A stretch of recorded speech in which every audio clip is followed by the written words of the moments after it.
Eu queria apresentar o pregador dessa noite, queria chamar o Eric aqui à frente, que ele vai estar orando pela vida do Emanuel. E eu chamo o Eric por uma razão específica para fazer essa oração, porque esse é o primeiro domingo do mês.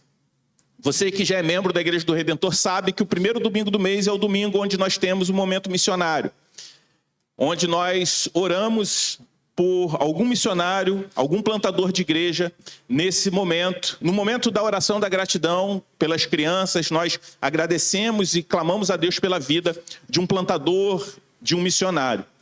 E se você já é parte da Igreja do Redentor há um tempo, talvez você esteja familiarizado com o rosto do pastor Emanuel por conta do vídeo, que foi um dos vídeos que nós já passamos aqui, foi sobre a plantação da igreja em reforma ali em Porto Alegre. Se você já está aqui na igreja há pelo menos um ano, você vai se lembrar também que em maio a nossa igreja apoiou algumas igrejas ali em Porto Alegre e na Grande Porto Alegre durante as enchentes. E uma dessas igrejas foi a igreja em reforma. O pastor Emanuel é pastor dessa igreja ali em Porto Alegre, já tem o quê? 5 anos? Faz 5 em agosto. Em agosto desse ano vai completar... Oficialmente em dezembro, mas começou em agosto. Em agosto desse ano completa 5 anos de plantação ali da Igreja Cristã em Reforma. É uma igreja que faz parte da Atos 29, uma igreja presbiteriana independente. O Emanuel já estava achando que o nosso gasofilácio era pia batismal aqui, quando ele chegou. É um irmão muito querido, um amigo, que eu tenho o privilégio de caminhar e conhecer desde do ano de 2001, início de 2001, e tem sido um privilégio caminhar juntamente com esse irmão. O pastor Emanuel é casado com a Lara, eles têm 2 filhos, eles são natural de Joinville, mas já estão há quase uma década, né, em Porto Alegre, e desses 10 anos, quase 5, plantando a Igreja Cristã em Reforma ali em Joinville. A nossa igreja não só apoiou durante as enchentes, mas após as enchentes, o Emanuel e sua família passaram a ser uma das famílias apoiadas pela nossa igreja no nosso Ministério de Missões e Plantação de Igrejas, no qual o Eric tem liderado. Então, eu queria nesse momento pedir o Eric para orar pela vida do Emanuel. E logo em seguida, antes da pregação, o pastor Emanuel vai dar uma breve palavra à igreja sobre como está o trabalho ali em Porto Alegre, que é a capital menos evangelizada e certamente uma das cidades que tem maior resistência ao evangelho no nosso país. Então, o Eric vai orar pelo Emanuel, logo em seguida ele vai estar com a palavra. Vamos orar. Senhor nosso Deus, que privilégio é ter Emanuel conosco hoje à noite, teu filho. Senhor, eu peço que o Senhor use ele hoje à noite no nosso meio, Senhor, para trazer a Tua palavra, para encorajar nossos corações. Senhor, obrigado por essa oportunidade de ter Ele aqui e ver Ele pessoalmente de novo. Senhor, obrigado por tudo que o Senhor está fazendo em Porto Alegre, na igreja em Reforma, a igreja cristã. Senhor, obrigado, Senhor, por ele e a família dele, que o Senhor tem usado ele logo após da enchente e esses dias. Obrigado, Senhor, por tudo que o Senhor está fazendo, trazendo esperança, trazendo o Teu Evangelho para pessoas que necessitam muito. Senhor, como nós acabamos de cantar, Teu nome é em cima de todo nome e é sobre Cristo que nós unimos aqui hoje à noite e também a igreja em Porto Alegre. Senhor, é sobre Cristo. Nós queremos Teu Evangelho espalhado e somente essa mensagem. Então, usa ele hoje à noite para nos trazer o Evangelho e encorajar nossos corações. Em nome de Cristo nós oramos. Amém. Amém. Obrigado, irmão. Boa noite, meus irmãos, graça e paz. Eu vou falar brevemente a respeito de como está o nosso trabalho lá. Antes de qualquer coisa, gostaria de falar em nome da nossa igreja. Nós somos extremamente gratos pelos irmãos.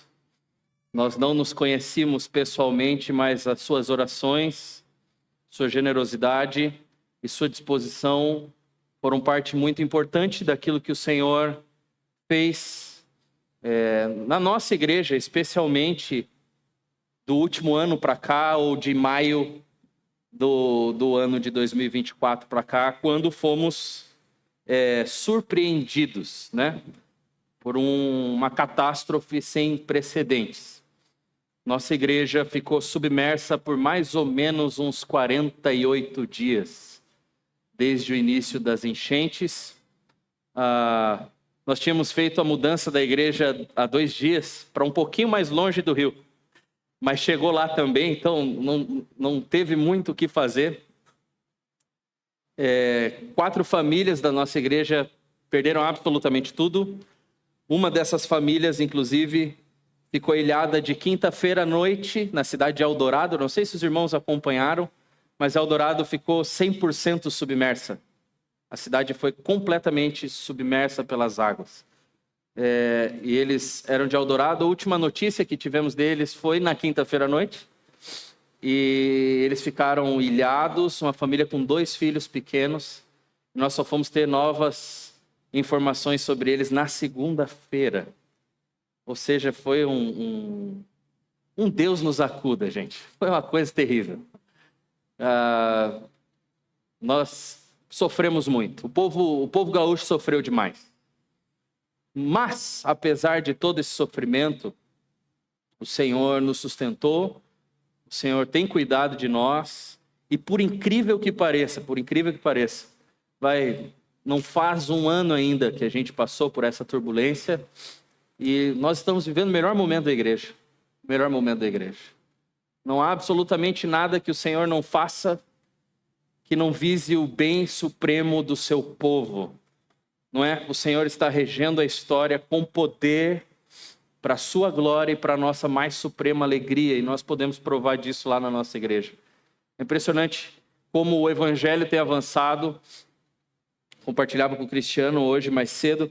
Nós temos 8 adultos para batizar agora no começo do ano. Isso pode parecer pouco, gente, mas não para Porto Alegre. Não para Porto Alegre. Eu estou como pastor em Porto Alegre há 8 anos. Há 5 anos na plantação desta igreja. E não houve um único ano em que, num ano inteiro, nós tenhamos batizado 8 adultos. Não houve. Isso com trabalho de evangelismo, com trabalho de visitação, com trabalho de pregação em casa-lar, todas essas coisas que vocês podem imaginar. E 2025 começa com 8 candidatos ao batismo adultos, descrentes, sem um passado cristão. É um milagre do Senhor. O Senhor tem cuidado da sua igreja, apesar de nós. Tá bom, irmãos. Eu não quero mais tomar tempo com isso. Isso é muito bom. Testemunhos encorajam a gente, mas não há nada como a exposição da palavra de Deus, não é? Então, gostaria de convidá-los a abrirem suas Bíblias lá em Gênesis. Eu vou seguir na série que os irmãos têm acompanhado aí. Nós vamos, neste domingo, ficar em Gênesis capítulo 14. Gênesis capítulo 14. Vamos passar por todo o texto. Eu não vou ler todo ele agora. Nós vamos ler, neste primeiro momento, apenas os versos 17 e 18. Mas eu vou avançando pelo texto à medida que eu for avançando na exposição. Eu acredito que os irmãos podem acompanhar nas laterais aí e também com suas Bíblias. Nesse primeiro momento, então, irmãos, apenas os versos 17 e 18. Mas eu gostaria de orar mais uma vez antes de irmos à palavra de Deus. Oremos ao Senhor. Senhor nosso Deus e Pai, nós te louvamos, te bendizemos e te exaltamos, Senhor, por mais um dia do Senhor, um dia da feira da alma dos crentes, dia em que o Senhor nos oferece o banquete da sua presença e o banquete da sua palavra de maneira especial. Nós te bendizemos por isso. Reconhecemos, no entanto, Senhor, que somos frágeis, fracos, e precisamos do poder do Teu Espírito falando conosco por meio da Tua palavra. E pedimos, Senhor, que o Teu Espírito que nos guia a toda a verdade, faça isso uma vez mais nessa noite, Senhor. Guia-nos a toda a verdade, guia-nos a verdade da Tua palavra, que é lâmpada para os nossos pés e luz para os nossos caminhos, e faça-nos semelhantes a Jesus Cristo, nosso Redentor.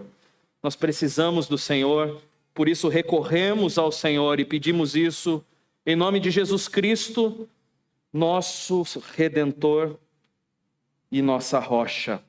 Amém e amém.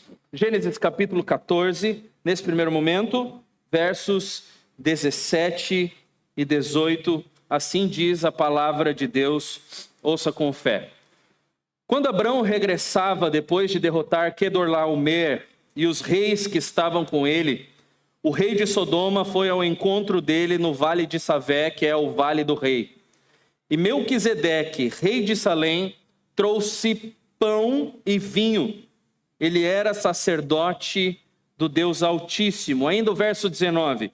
Ele abençoou Abrão e disse: Abrão, seja abençoado pelo Deus Altíssimo que criou os céus e a terra. O leão, a feiticeira e o guarda-roupa. Os irmãos já devem ter ouvido falar desse título, que é o título do segundo livro de C.S. Lewis, na sua série conhecida como As Crônicas de Nárnia. Vocês já devem ter ouvido falar. Nesse livro, ele registra a história de 4 irmãos: Pedro, Susana, Edmundo e Lúcia, que viviam em Londres no período da Segunda Guerra Mundial e têm que fugir para o interior por causa dos bombardeios. Esses irmãos, então, se refugiam no interior da Inglaterra, na casa do professor Kirk, uma casa enorme, cheia de quartos, de salas, de lugares para entrar. E diante da chuva e do tédio, eles começam a brincar de esconde-esconde na casa do professor Kirk. E numa dessas brincadeiras, a Lúcia, a caçulinha, entra em um armário, um guarda-roupas. O que ela não esperava é que, ao entrar nesse armário, ela encontraria um mundo totalmente diferente daquele que era conhecido por ela, Nárnia. Ela conta para os seus irmãos não dão muita bola a respeito daquilo. Ela fica chateada, inclusive, mas um outro dia, mais uma vez, brincando de esconde-esconde, Edmundo fica sem opções e segue Lúcia para dentro do guarda-roupa, e agora os dois entraram em Nárnia. Acontece que, enquanto Lúcia conheceu um fauno, né? Chamado Senhor Túmenos, Edmundo conheceu Jades. Jades se apresentou a Edmundo como a rainha de Nárnia. E ela, curiosa a respeito de Edmundo, querendo saber se existiam mais como ele, mais filhos de Adão, fez uma proposta: Edmundo, traga-me os seus irmãos. Se você me trouxer os seus irmãos, eu te farei príncipe de Nárnia, e seus irmãos, Pedro será duque e suas irmãs serão duquesas. Edmundo volta para sua vida na casa do professor Kirk, e um belo dia os 4 acabam chegando em Nárnia. A coisa fica um tanto quanto estranha quando eles descobrem que Jades, na verdade, não é uma rainha.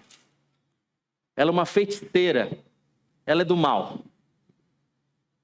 E eles conhecem um casal de castores, e esses castores vão contar para eles a realidade a respeito de Nárnia. Nárnia tem um rei, e o nome desse rei é Aslan. Aslan é o rei de Nárnia, e havia uma profecia. A profecia de que 4 filhos de Adão viriam a Nárnia para libertar Nárnia dos poderes da feiticeira branca. Acontece que no meio dessa conversa com aquele casal de castores, Edmundo foge. Ele não está tão interessado assim em Aslan. Ele quer ser príncipe. Ele quer o que a feiticeira branca tem a oferecer. E ele foge, então, para contar para a feiticeira branca que agora seus irmãos estão em Nárnia, mas estão com os castores atrás de Aslan. O que ele não esperava é que a feiticeira branca, na verdade, se revelaria muito má. Ao perceber que ele não levou seus irmãos a ela e não cumpriu sua parte do acordo, ela prende Edmundo, maltrata ele, e ela tem um plano muito perverso. Ela gostaria muito, e ela estava trabalhando para, de alguma maneira, matar Edmundo e seus irmãos, para que a profecia não se cumprisse. Parece-me, meus irmãos, que Ló também se deixou enganar pelo desejo dos seus olhos. Me parece que sem pensar, Ló tomou decisões não imaginando quais seriam as consequências delas. Foi isso que provavelmente os irmãos viram semana passada, quando Ló parte para Sodoma e deixa para trás Abrão e a promessa de Deus. Ló tomou uma decisão baseada única e exclusivamente naquilo que os seus olhos podiam ver. Ele queria, como Edmundo, de alguma maneira, ser príncipe. Agora, a história no capítulo 14 nos apresenta o grande drama em que a escolha de Ló colocou Ló e o próprio Abrão. E o que veremos nessa noite é que Deus não perde o controle. E veremos em primeiro lugar que Deus não perde o controle mesmo quando tomamos péssimas decisões. É isso que veremos na primeira parte do texto, dos versos 1 ao 12. Em segundo lugar, veremos que Deus não perde o controle mesmo quando não parece mais haver esperança. E é isso que veremos dos versos 13 a 16. E por fim, seremos lembrados da verdade de que Deus está no controle da história para nos fazer o bem. E isso veremos dos versos 17 até o 24. Veja, nós estamos diante da primeira guerra registrada na Escritura Sagrada, e ela só está aqui porque Abraão está envolvido nela. E o principal da história, como vamos notar, não é a do cenário de guerra, mas este cenário de guerra e de desgraça, de certa maneira, nos ajuda a compreender como Deus realizou o seu plano, ou o seu grande plano redentor no mundo. E perceba, não se tratava, meus irmãos, de um mero conflito regional. Pelo contrário, o relato bíblico que veremos traz uma ideia de dimensões internacionais de uma batalha e um conflito gigantescos. É isso que o autor bíblico nos conta a partir do verso 1. Volte os olhos para o texto sagrado. Diz assim a palavra de Deus. Naquele tempo, Anrafel, rei de Sinar, Arioque, rei de Elazar, Quedorlaomer, rei de Elão, e Tidal, rei de Goim, fizeram guerra contra Bera, rei de Sodoma, contra Birsa, rei de Gomorra, contra Sinabe, rei de Admá, contra Semeber, rei de Zeboim, e contra o rei Bela, o rei de Bela, chamada também de Zoar. Todos estes se ajuntaram no vale do Sidim, onde fica o mar salgado. Moisés nos apresenta que 5 reis do Vale do Jordão decidiram se rebelar e reivindicar os seus direitos contra aqueles que por 12 anos estavam colocando um jugo sobre eles. O jugo de Quedorlaomer provavelmente era muito pesado. Estes reis pagavam tributos, viviam como povos vassalos. A questão, porém, é que este rei do Oriente, quando vê essa revolta, reúne outros 3 aliados para reprimir a revolta de Bera e seus comparsas. E ele faz isso a fim de tomar de volta aquilo que ele estava perdendo com a revolta desses povos do Vale do Jordão. Inflado de orgulho e de ambição, ele parte em direção do Mar Salgado, ou seja, do Mar Morto, que todos nós já ouvimos falar muito bem. Não é uma força militar qualquer, irmãos. O texto cita um homem chamado Anrafel. Ele é rei de Sinar. Sinar é a capital da Caldeia. A Caldeia é a conhecida Babilônia. O rei da Babilônia está junto com Quedorlaomer. Quedorlaomer é rei de Elão, ou seja, ele é rei da Pérsia.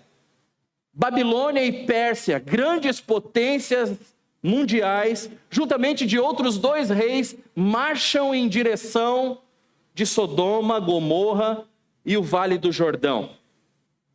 Agora, as coisas estão ficando um tanto quanto complicadas. É uma investida militar pesada e o texto segue nos informando como foi essa investida militar. É o que vemos dos versos 5 a 9. Volte os olhos para o texto. Perceba comigo. No 14º ano, diz o verso 5, veio Quedorlaomer e os reis que estavam com ele e derrotaram os refaíns em Asterote e Carnaim, e os Uzins em Ram, e os Emins em Savé Kiriataim, e os Oreus no seu monte Seir, até Parã, que está junto ao deserto. De volta passaram em Mispate, que é Cádiz, e conquistaram toda a terra dos amalequitas e dos amorreus que moravam em Hazazon Tamar. Então saíram os reis de Sodoma, de Gomorra, de Admá, de Zeboim e de Belá, que é Zoar, e se prepararam para a batalha contra eles no vale de Sidim, contra Kedorlaomer, rei de Elão, contra Tidal, rei de Goim, contra Anrafel, rei de Sinar, contra Arioque, rei de Elazar. Eram 4 reis contra 5. Perceba, essa investida militar não se resume aos 5 reis que decidiram tomar controle da situação e botar de lado Kedorlaomer e seus comparsas. Essa atitude teve consequências e os poderes militares da Babilônia e da Pérsia, somado a outros 2, resultaram em um caminho de vitórias. Eles fizeram um caminho até Sodoma e Gomorra, e neste caminho eles vieram conquistando todos os povos que eles encontravam pela frente. Eles vieram destruindo absolutamente tudo. Esse exército de 4 reis fez um estrago gigantesco. Os 5 reis do lado de Sodoma, no entanto, debaixo do comando de Beira, rei de Sodoma, marcharam e se posicionaram no vale de Sidim. E parece, meus irmãos, que por mais que eu não conheça muito bem as estratégias ou a arte da guerra, me parece que Beira tinha um tanto de vantagem nessa história. Primeiro, eles tinham uma vantagem numérica. Eram 5 exércitos contra 4. Segundo, eles tinham uma outra vantagem. Eles estavam nas suas terras. Eles conheciam o terreno em que a batalha iria acontecer. Eles estavam prontos para a batalha. Apesar das vantagens, Moisés nos conta o desfecho dessa batalha. É o que nós lemos nos versos 10 a 12. Diz assim a palavra de Deus. Ora, o vale do Sidim estava cheio de poços de betume. Os reis de Sodoma e de Gomorra fugiram. Alguns caíram nesses poços e outros restantes fugiram para um monte. Os reis vitoriosos pegaram todos os bens de Sodoma e de Gomorra e todo o seu mantimento e se foram. Apossaram-se também de Ló, sobrinho de Abrão, que morava em Sodoma, e de seus bens, e partiram. Os reis de Sodoma e Gomorra, junto de seus aliados, foram devastadas pelas forças de Kedorlaomer. Alguns fugiram para os montes, outros caíram nos poços de betume, aquela vantagem que eles tinham, que na verdade não foi utilizada, serviu para envergonhá-los no campo de batalha.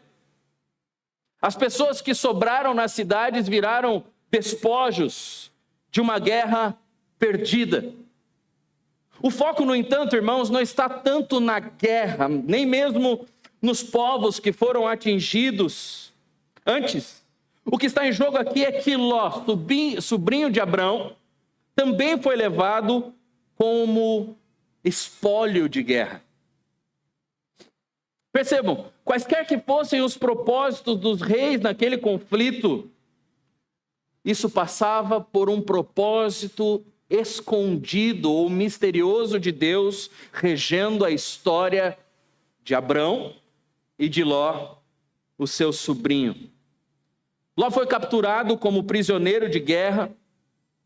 A decisão que ele tomou no capítulo anterior trouxe consigo consequências desastrosas. Ao se deixar levar por aquilo que os olhos podiam ver, a buscar a vida de luxo, de fartura e de sossego que ele buscava em Sodoma, em poucas horas aquilo que parecia um sonho se transformou em uma vida de escravidão. Será, meus irmãos, que não é exatamente isso que acontece conosco também às vezes? Será que essa situação não ilustra muito bem situações que eu e você acabamos entrando por causa de péssimas escolhas. Nós somos enganados por aquilo que os nossos olhos podem ver, e quando percebemos aquilo que julgávamos uma grande vantagem, na verdade, se torna justamente a nossa própria destruição. Ou você nunca passou por isso? Veja, Ló foi atraído pelo que viu. E ele fez isso à semelhança de um outro casal, de um primeiro casal, Adão e Eva, que acharam que a fruta da árvore do conhecimento do bem e do mal era agradável aos olhos. Eles também foram arrastados por aquilo que os olhos podiam ver. Mas tanto no caso do primeiro casal da Escritura, no caso de Ló, ou no nosso próprio caso, decidir por coisas que nos afastam de Deus vai nos arrancar a esperança e, por fim, irá nos escravizar. Veja, irmãos, Ló não levou em conta a promessa de Deus a Abraão ao tomar a sua decisão de ir para os campos de Sodoma. E por vezes nós seguimos exatamente este mesmo caminho. Ao invés de ser guiado pela palavra divina, Ló decidiu procurar sua porção na tenda dos ímpios. Veja, Sodoma era conhecidamente ímpia, não era uma surpresa. Todos os habitantes daquela região sabiam que Sodoma era um lugar ruim. Existia até um verbo entre os moradores da região que era sodomizar, ou seja, fazer uma coisa imoral. Apesar disso, Ló foi buscar prosperidade na tenda dos ímpios. Mesmo sabendo dos riscos, mesmo sabendo da maldade, mesmo sabendo da imoralidade. Irmãos, a história de Ló nos apresenta um desafio real. Muitos de nós, como Ló, se acomodam alegremente a este mundo e assimilam o seu modo de vida, a sua forma de pensar, a sua forma de planejar, a sua forma de desejar a vida.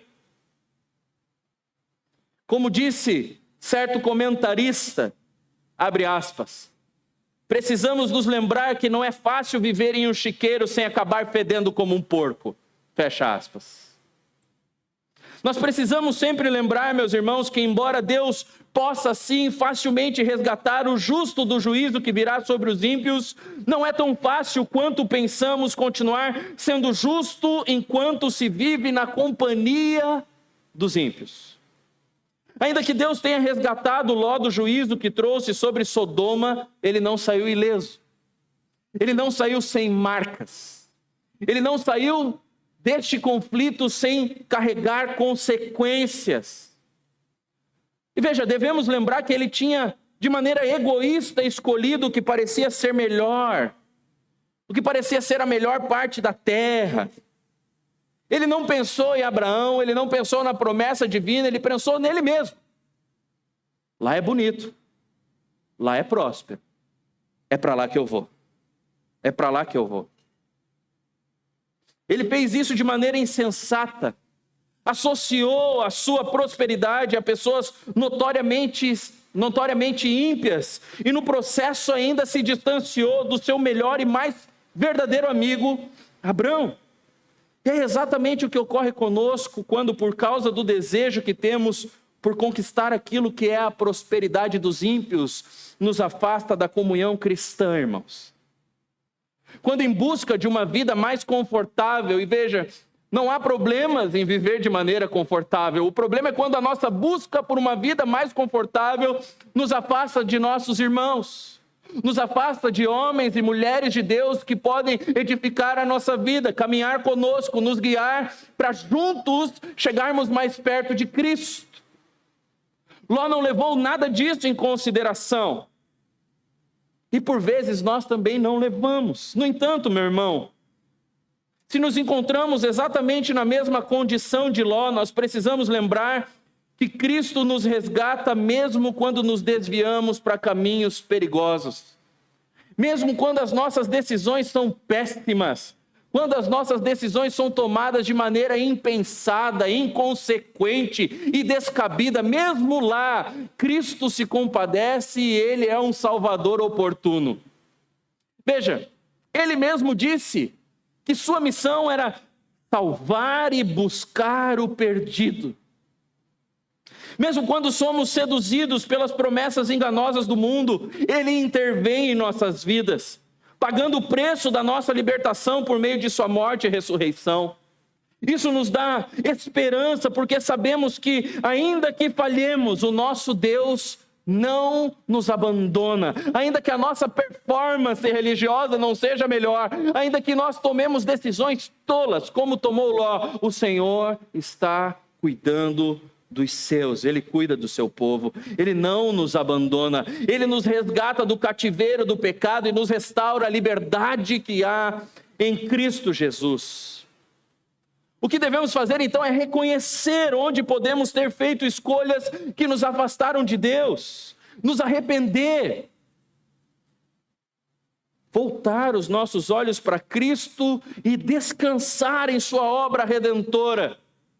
Cristo, irmãos, é capaz de nos trazer de volta ao caminho da comunhão com Deus Pai. Ele é todo poderoso, Ele faz isso perfeitamente. Sua graça é suficiente para perdoar os nossos pecados e nos restaurar independentemente de qualquer buraco que tenhamos nos enfiado por causa das nossas péssimas decisões. Além disso, irmão, perceba, Cristo transforma nossos erros em parte do seu plano redentor.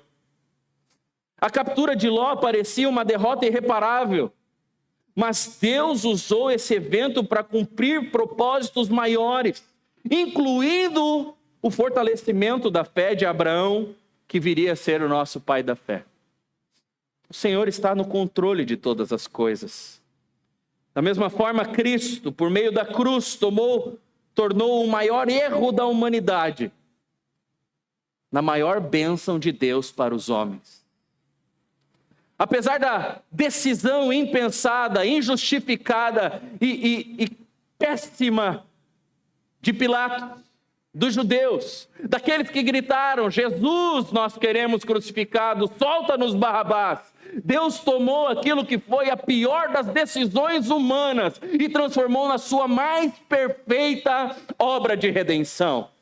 É isso que Deus tem feito na história. Ele transforma aquilo que é horrível no ato supremo de redenção e salvação para o mundo. Irmãos, isso nos enche de esperança, pois nem mesmo as nossas piores decisões estão além do alcance do poder redentor, da graça de Deus. Meu irmão, Ele pode usar as nossas falhas para moldar o nosso caráter, para nos ensinar a depender dEle em nossas vidas, revelar a grandeza da sua graça, mesmo quando nós estamos falidos. Veja, Deus não perde o controle quando tomamos péssimas decisões. Ele também não perde o controle quando parece não mais haver esperança. Ló está entre os despojos de guerra do poderoso exército de Quedorlaomer. Veja, irmãos, é importante lembrarmos, não é qualquer exército. É um mega exército. É um exército incrivelmente forte. As principais forças de resistência do Vale do Jordão foram superadas. Beira, Sodoma, Gomorra, todas destruídas. Aparentemente não há esperança. Mas o autor do texto sagrado nos coloca diante de uma reviravolta na história. É isso que lemos nos versos 13 e 14. Volte os olhos para o texto sagrado, por favor. Diz assim a palavra do Senhor. Porém, um homem que conseguiu escapar veio e contou tudo a Abrão, o hebreu. Este morava junto dos carvalhais de Manré, o amorreu, irmão de Escol e de Aner, os quais eram aliados de Abrão. Quando Abrão soube que o seu sobrinho estava preso, fez sair 318 homens dos mais capazes, nascidos em sua casa, e perseguiu os inimigos até Dan. Veja só, alguém conseguiu fugir. Não foi todo mundo que caiu em batalha. Alguém escapou. E essa pessoa que escapou conhecia Ló e, por acaso, conhecia Abrão. E foi até Abrão. Contou tudo o que tinha acontecido a Ló, seu sobrinho. E veja, irmãos, é interessante percebermos que mesmo em plena desvantagem, Abrão não pensa 2 vezes antes de começar a agir. Primeiro ele reúne seus amigos, Manré e Escol. Além disso, ele reúne 318 homens discipulados por ele, treinados por ele, certamente homens tementes a Deus, que também aguardavam pela promessa do Senhor. A promessa envolvia um filho a Abraão, uma descendência, envolvia uma terra que seria de possessão a Abraão. Então esses homens certamente tinham expectativas grandíssimas. Abraão tinha muito a perder, no entanto. Ele aguardava ansiosamente pela promessa do Senhor. Nós sabemos disso no capítulo 12. 2 semanas atrás vocês ouviram a respeito disso. Semana que vem vocês vão ver que ele questiona Deus mais uma vez: Senhor, tá, tua promessa, ok, tá beleza, mas quando é que eu vou ter filhos? No capítulo 16 ele tenta dar uma mãozinha para Deus e dá problema, né? Ele consegue um problema com a esposa. A gente sabe que problema com a esposa é pior do que enfrentar o exército de Quedorlaomer. E além disso, depois no capítulo 17, Deus confirma a promessa. Ou seja, existe algo aqui. Abrão tem muito a perder. Além da promessa, Abraão tem posses, ele tem riqueza, ele tem status, ele tem poder. Só de homens aptos para a batalha, treinados na casa dele, são 318, ou seja, Abraão tinha muitas posses, muitos trabalhadores, gente que dependia dele.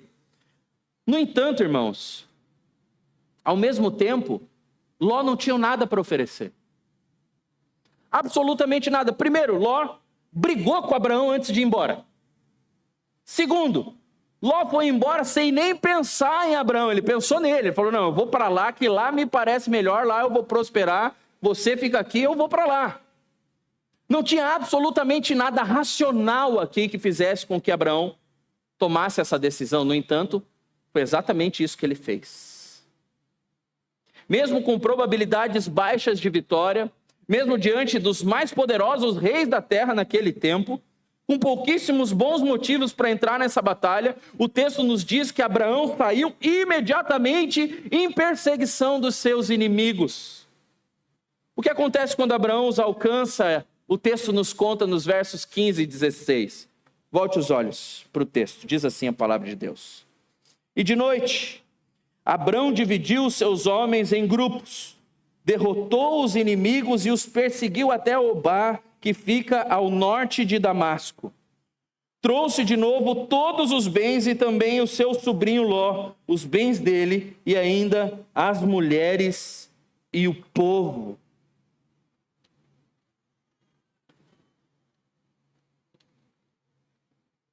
Abraão, em desvantagem, traça uma estratégia que lhe dá a vitória sobre seus inimigos.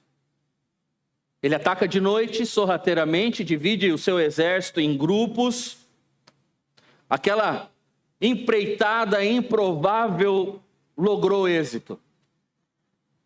Humanamente, não existia um motivo suficiente para que Abraão, que aguardava a promessa de Deus, se arriscasse tanto. No entanto, irmãos, lembremos, Abraão não se movia por uma visão limitada da vida aqui e agora. Ele era guiado pela palavra de Deus. Ele era guiado pela promessa divina. Promessa essa que foi feita alguns anos atrás, para nós, 2 semanas, no capítulo 12, quando Deus disse: eu serei o teu Deus e o Deus dos teus descendentes. Eu te abençoarei e te farei grande nação. Abraão era guiado pela promessa divina e eu pergunto, tem sido assim conosco também? Podemos dizer, irmãos, que somos nós guiados pela palavra do Senhor? Podemos afirmar que estamos prontos para efetuar a obra do reino de Deus como Abraão, mesmo correndo o risco de perder o que temos para que outras pessoas possam ganhar? Perceba, Abrão podia facilmente ter deixado Ló seguir o seu destino. A esperança era minúscula, na verdade não havia esperança. Eram 4 reis bem-sucedidos na batalha contra um homem que nunca travou uma guerra.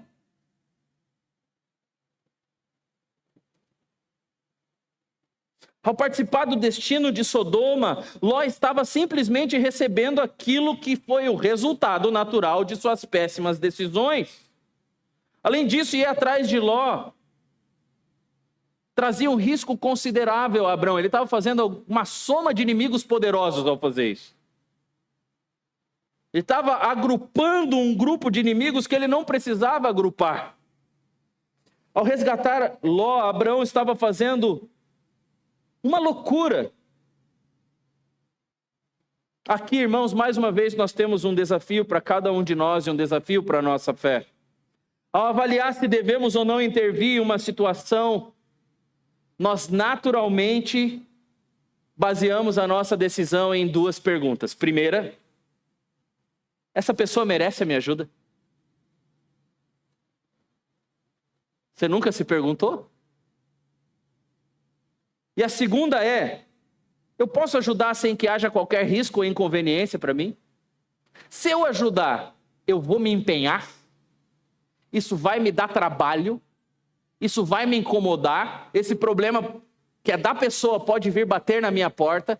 Se a pergunta tiver resposta não, nós não nos envolvemos. Agora, se a resposta for positiva, sim, ela merece, sim, não vai ter problema, aí a gente geralmente se envolve. Isso acontece, irmãos, porque nós somos extremamente meritocratas. Somos extremamente meritocratas. Não estamos tão centrados no evangelho quanto deveríamos estar. Mas perceba algo, Abrão não pensava com as categorias que geralmente nós pensamos. Ló não merecia ser resgatado. Ele tinha se metido sozinho naquela confusão. Abrão também não esperava que esse resgate fosse isento de riscos. Ele estava arriscando sua vida em uma aventura altamente perigosa. Mas a questão era que Ló era seu parente. Literalmente, o termo hebraico aqui é irmão. Aqui no capítulo 14 é usado irmão. Eles eram muito próximos. Próximos demais. E ele estava precisando de ajuda. Por isso, porque um irmão estava precisando de ajuda, Abrão, em desvantagem, sacou a espada e foi guerrear contra o exército da Babilônia e da Pérsia. Irmãos, temos muito a aprender com Abrão. Especialmente em um tempo onde temos a tendência de simplesmente não nos envolvermos. Não é problema meu. Eu não tenho nada com isso. Não me perguntou antes de decidir, agora, ó, que se vire. Nós rapidamente viramos as costas para aqueles que precisam. Vemos nossos irmãos caminhando por lugares perigosos, tomando decisões destrutivas para suas próprias vidas e simplesmente agimos como o próprio Caim diante de Deus quando questionado sobre Abel. Acaso sou eu o guardador do meu irmão? Por acaso isso é responsabilidade minha? Chama o pastor. Chama o presbítero. Chama um conselheiro especializado. Lavamos nossas mãos, achamos que cada um deve cuidar da sua própria vida. No entanto, irmãos, não é isso que vemos aqui neste texto. Não é isso que vemos no nosso pai da fé, Abrão. Ele nos ilustra muito bem como deve ser a vida cristã. Nós amamos João 3,16. Todo mundo aqui provavelmente sabe João 3,16 de cor, não é? Porque Deus amou o mundo de tal maneira e tralalalá. Mas 1 João 3,16, o mesmo João vai dizer que nisso consiste o amor. Cristo deu a vida por nós e por isso devemos dar a vida pelos nossos irmãos. O mesmo João baseia o amor de Cristo por nós, no nosso amor por nossos irmãos. Devemos dar dar, entregar, dar até que doa, dar mesmo que não mereçam, dar para aqueles que estão perdidos, porque foi exatamente isso que Cristo fez por nós. Nós também não merecíamos, nós também tínhamos tomado decisões terrivelmente más, como Ló. Nós nos desviamos, cada um tomou o seu próprio caminho, cada um decidiu viver a sua própria vida, cada um de nós decidiu por se afastar de Deus e odiá-lo no mais profundo do coração. No entanto, este mesmo Deus odiado nos amou, e amou até o ponto de se dar em Cristo Jesus. Irmãos, temos que seguir o mesmo caminho. O mesmo caminho. Como eu e você achamos que o nosso mundo, e aqui passa de mundo macro, mundo micro, o mundo das pessoas que te rodeiam, como você acha que esse mundo vai ser impactado? Se você só se preocupa com o seu próprio umbigo. Não vai. Sinto muito, mas assim eles já vivem. Este padrão eles já têm. Cristo fez por nós justamente aquilo que nós devemos fazer por aqueles que estão ao nosso redor. Ele não fica preguiçosamente sentado no céu esperando merecermos para sermos redimidos. Se ele fizesse isso, irmãos, a eternidade passaria sem a nossa redenção. Porque nós não merecemos. Essa ação divina também não foi isenta de riscos, não foi isenta de dor. Cristo estava pronto para deixar as glórias do céu e descer até nós, assumindo a forma de servo em nosso meio. Como rei dos judeus, ele interveio poderosamente para assegurar a justiça para o seu povo oprimido. No entanto, em sua própria hora de necessidade, ele disse aos seus discípulos para deixarem de lado suas espadas. Recusou-se a chamar as hostes angelicais em sua defesa. Seu povo, no entanto, que seria alvo da sua graça, o rejeitou. O pregou na cruz e, ironicamente, colocou uma placa escrita: Eis o Rei dos Judeus. Jesus estava pronto não somente para assumir os riscos por causa de seus parentes sem mérito, mas também para sofrer grande agonia por eles na cruz. Irmãos, ali encontramos não somente a prova de que Jesus nos ama, mas também um meio cheio de dor pelo qual poderosamente libertou o seu povo indigno que tinha escolhido para si, mesmo em face de sua alienação, mesmo em face de sua ingratidão a Ele. Este é o grande amor com que Deus nos amou. E, na verdade, este é o grande amor com que Deus continua a nos amar, porque agora, diz a Escritura, nós temos um sumo sacerdote à direita de Deus, que continua a fazer intercessão por nós, ou seja, Cristo nos ama com amor tão profundo, tão violento, tão apaixonado como nos amou quando morreu por nós na cruz do Calvário. Ele continua a nos amar da mesma maneira. Como então, irmãos, podemos nós, que somos chamados pelo nome de Cristo, recusar-nos a ajudar os outros porque achamos que eles são indignos? Ah, esse aí não merece.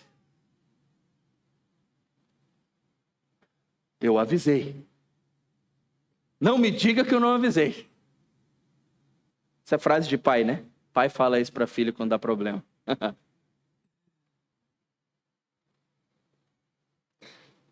Ah, não vou ajudar, porque assim isso vai colocar em risco o meu conforto. Vai colocar em risco a minha segurança. Irmãos, lembremos, filhos de Abraão vivem pela palavra divina como ele mesmo viveu. Então, mesmo quando parece não haver esperança, meu irmão, lembre, Deus não perdeu o controle. Ele tem a solução para o seu casamento em frangalhos, mesmo que você esteja lavando as mãos. Ele tem solução para o seu parente perdido. Ele tem solução para as duras batalhas na alma que você tem travado. O Senhor Jesus é suficiente para todas essas coisas. Basta que uma vez mais você olhe para o crucificado, vá até Ele e se refugie aos seus pés, clamando por seu socorro. Ele vai te atender. Ele vai te atender. Deus não perde o controle diante dos piores cenários, irmãos. Mas nós precisamos lembrar que, de outro lado, Deus está no controle da história. Mesmo quando ela parece estar dando uma reviravolta inesperada, Ele está no controle da história para nos fazer o bem supremo, para nos fazer semelhantes a Jesus. O que acontece após a vitória de Abrão é o que Moisés nos conta a seguir dos versos 17 ao 24. E é isso que vamos ler.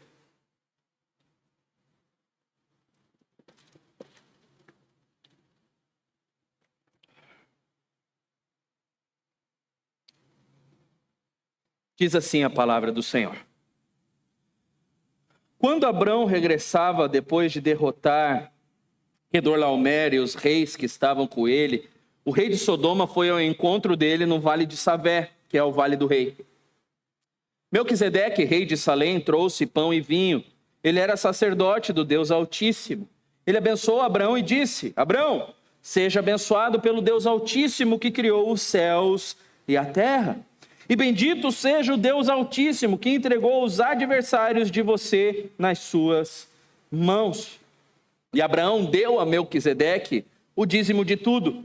Então o rei de Sodoma disse a Abrão: dê-me as pessoas e fique com os bens para você.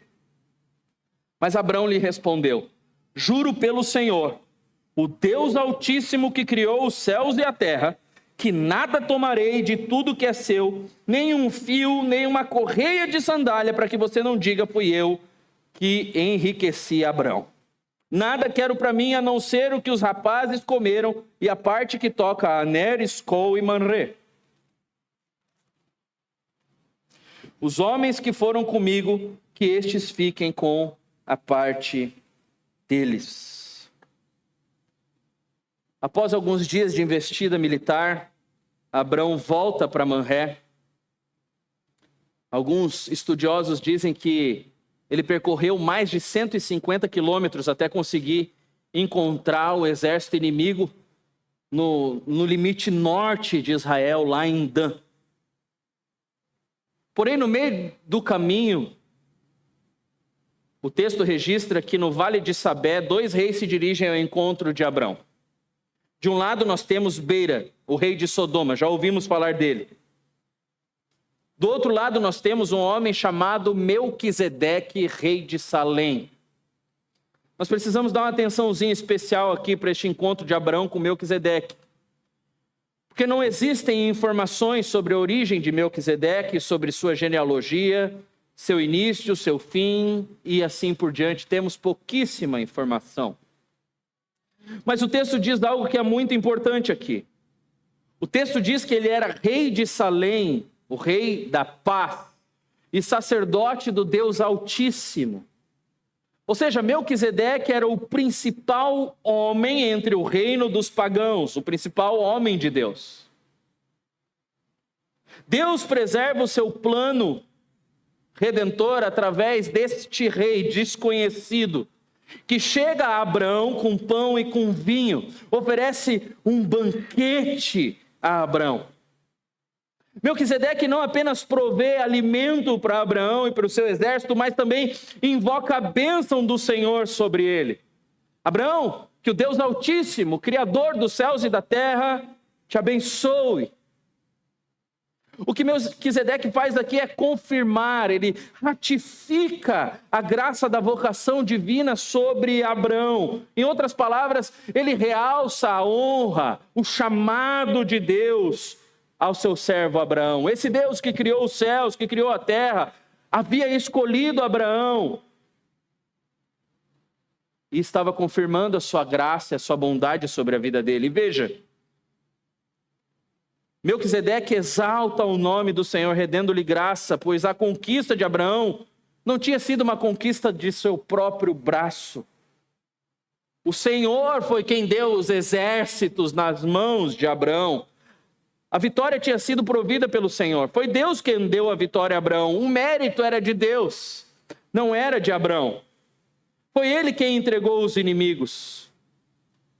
E veja, irmãos, nós não podemos esquecer também que, segundo o autor de Hebreus, que fala sobre Melquisedeque, nós estamos diante de um tipo de Cristo.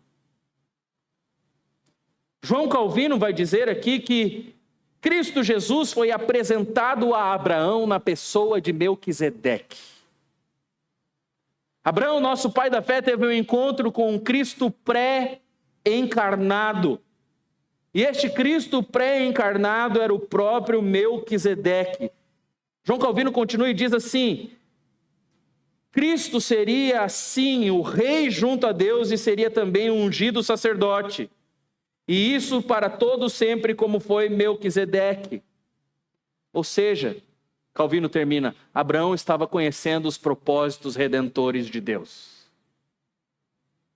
Abraão, por sua vez, recebe Melquisedeque, se submete à sua autoridade e tem uma atitude de adoração para com ele. Ele dá o dízimo. E além disso, ele faz isso com o intuito de honrar o sacerdócio daquele rei. Ele está reconhecendo o sacerdócio daquele homem de Deus. E mais uma vez, ele nos remete a Cristo, mostrando que o sacerdócio de Jesus antecede o sacerdócio levítico, antecede o sacerdócio da lei. Tendo em vista que Melquisedeque recebe a oferta de Abraão dada como penhor, como prova da gratidão de Abraão ao Senhor Deus. Mas veja, há ainda um outro rei nessa cena. Um que não é digno de glória. Um rei que não é digno de honrarias.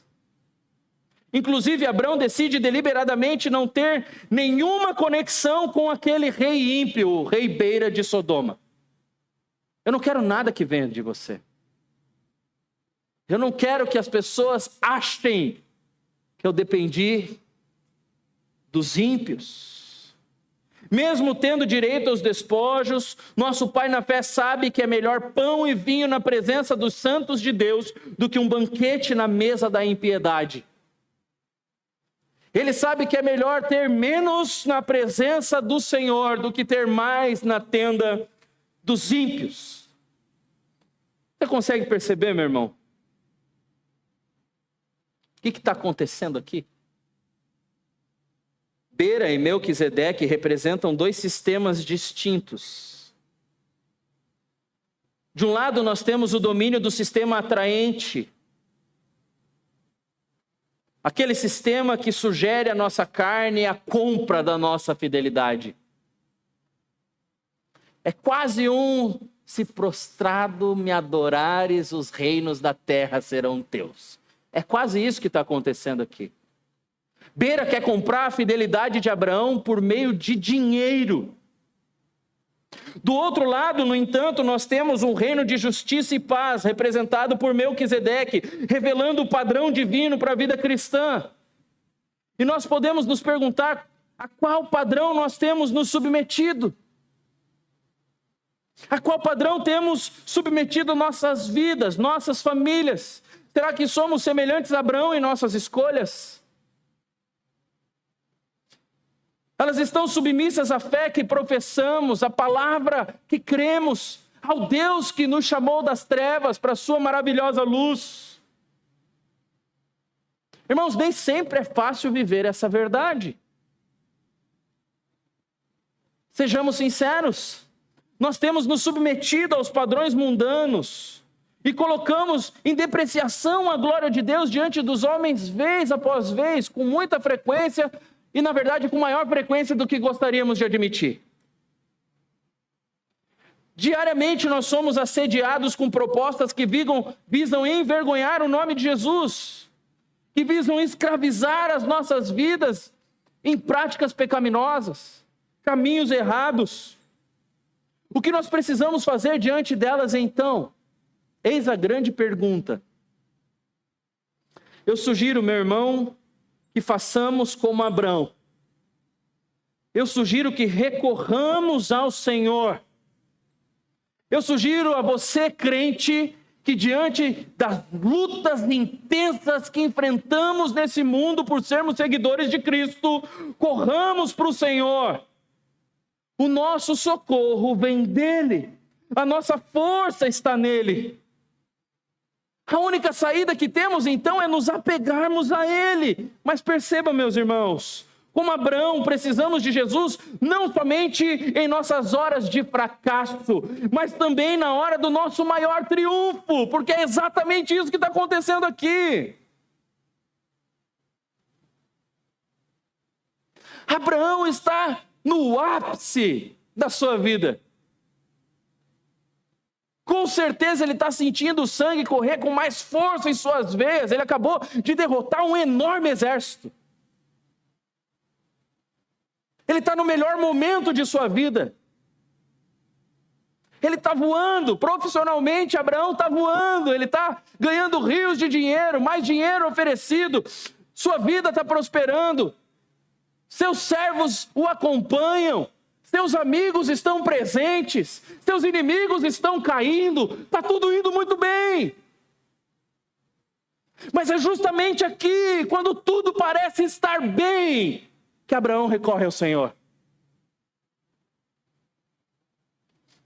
Nós não precisamos do nosso Deus única e exclusivamente quando estamos em crise. Muito pelo contrário, irmãos, precisamos correr para a cruz, não somente quando pecamos contra Deus e contra o homem, mas também quando enfrentamos vitoriosamente as nossas maiores tentações. Porque a vitória, irmãos, sempre vem das mãos do Senhor. E quando vencemos, tendemos a achar que a vitória veio das nossas mãos. Não foi isso que Melquisedeque disse? Bendito seja o Deus Altíssimo, que te entregou os inimigos na sua mão. A vitória não foi de Abraão. Por que você acha, irmão, que você está prosperando na vida, que talvez você tenha mais do que os outros, porque talvez você tenha passado no concurso que muitos queriam ter passado e não passaram, porque sua empresa está dando certo, enquanto muitas outras não dão? Todas essas coisas são uma dádiva do Senhor para que você use isso para a glória dEle. Não é fruto do seu muito trabalho. A Escritura diz que não adianta guardar as cidades se o Senhor não guardar. Não adianta acordar tarde, ou melhor, dormir tarde, acordar cedo, comer o pão de dores. Deus dá aos seus enquanto dormem. Ou seja, o teu esforço, se Deus não quiser, não vale de nada. Não vale de nada. Tudo que temos vem das mãos do nosso Senhor. E precisamos lembrar, Jesus é o nosso grande sumo sacerdote, cujo sacrifício pagou não somente pelos nossos pecados, mas também por nossa justiça, que até mesmo em seu ápice ainda é lamentavelmente inadequada para satisfazer a vontade de Deus. Ali na cruz, ele substituiu o nosso pecado e a nossa justiça por sua justiça perfeita. Irmãos, esta é a única vestimenta com a qual poderemos permanecer na presença do Deus Santíssimo, nosso Criador e Redentor. A vestimenta da justiça de Cristo. Mesmo em nosso melhor momento, fazendo o melhor que pudermos, isso nunca será suficiente para merecer um lugar no céu. Nunca, jamais, em momento algum. Somente quando estamos em Jesus podemos sentir o prazer do Deus Altíssimo sobre nós, seus servos indignos. E agora o seu prazer está em nós por causa da justiça de outro, não por causa de nossa própria justiça. Por causa da bondade de outro e não por causa da nossa própria bondade. Por causa do cumprimento dos requisitos por outro e não por nossa própria capacidade.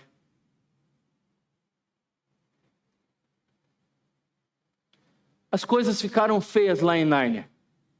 Edmundo estava preso, voltando lá na história do começo, né? A feiticeira estava avançando com seu exército. Mas houve uma reviravolta inesperada. Aslan apareceu. A coisa começou a melhorar e Edmundo voltou para o acampamento. Ao voltar para o acampamento, Edmundo teve uma longa conversa com Aslan. envergonhado, muitos pedidos de desculpa, Aslan o aceita de volta. No entanto, isso tinha um preço. A feiticeira branca cita a lei de Nárnia. Diz, olha, Edmundo é meu. Ele é um traidor. Traidores precisam ser entregues para mim. Só existia uma maneira. Aslan se entrega no lugar de Edmundo. Você deve lembrar da história. Ele vai até aquela mesa de pedra, diante dos exércitos infernais de Jades. Ele é amarrado, colocado sobre aquela mesa. Jades levanta a mão com uma adaga, o perfura do lado no seu coração, e com um grito de vitória ela diz, o grande gato morreu.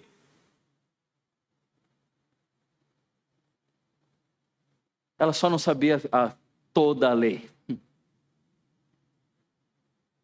3 dias depois o gato apareceu. Os exércitos diabólicos de Jades foram destruídos. Ruíram diante do poder dos exércitos de Aslan. Sabe o que é mais interessante nessa história? E com ela eu termino.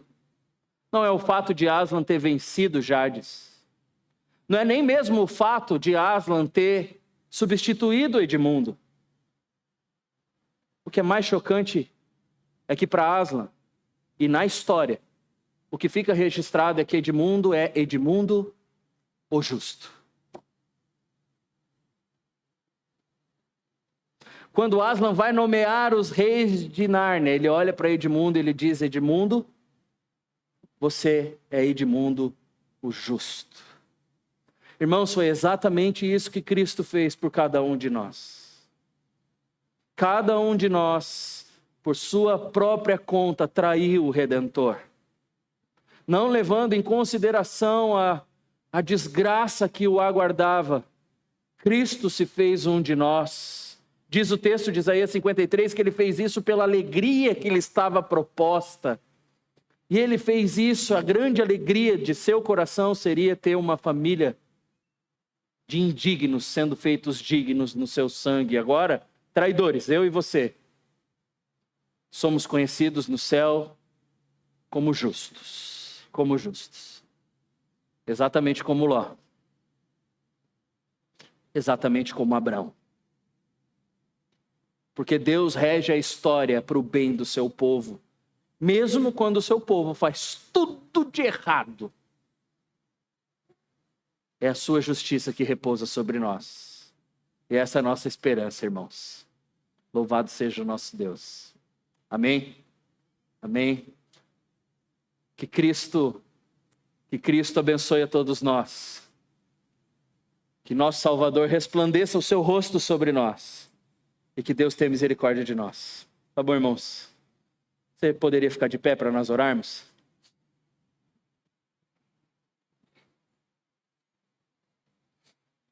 Feche seus olhos por um instante, meu irmão. Em oração silenciosa, medite sobre as coisas que você ouviu. Quem é você nessa história, meu irmão?